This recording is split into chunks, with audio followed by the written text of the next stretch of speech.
Predstavljam novejšo samostojno hišo v Višnji Gori. Hiša ima cirka 150 kvadratov površin bivalnih in pa slabih 2000 kvadratnih metrov zemljišča. Hiša je bila zgrajena leta 2001 in pa je bila v zadnjih letih tudi obnavljena. Leta 2019 je bila tako zamenjana streha in pa tudi fasada, dodatno izolativna, dodatnih 15 cm, na že obstoječo fasado 12 cm. Zgornja kopalnica v hiši je bila obnovljena leta 2021, drugače pa je cela hiša zelo lepo ohranjena in vzdrževana.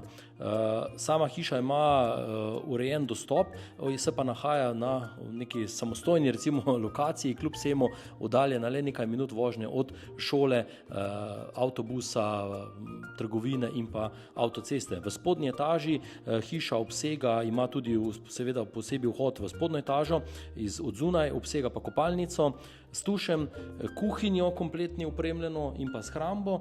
Hkrati pa so v tem spodnjem delu tudi trenutno večnamenski prostor, ki se lahko uporablja tudi za dnevno sobo. Spodnji del hiše bi namreč lahko bil tudi samostojna bivalna enota oziroma ločeno še eno stanovanje in pa kurilnica ter pa ena soba. V zgornjem nadstropju, se pravi v prvem nadstropju hiše, pa je trenutno bivalni del, ki obsega kuhinjo, jedilnico in pa dnevno sobo z kaminom z razpihovanjem, ki praktično ogreva celo hišo.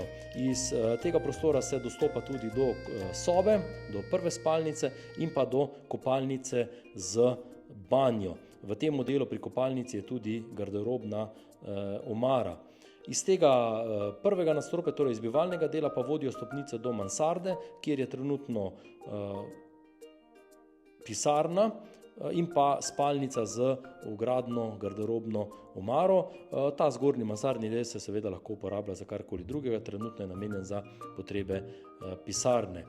Sama hiša je na taki zanimivi lokaciji, dostopni, primerna za vsakega, ki si želi malo samostojnosti, intime, ne preblizu soseda, v neposredni bližini praktično ni nobenega soseda.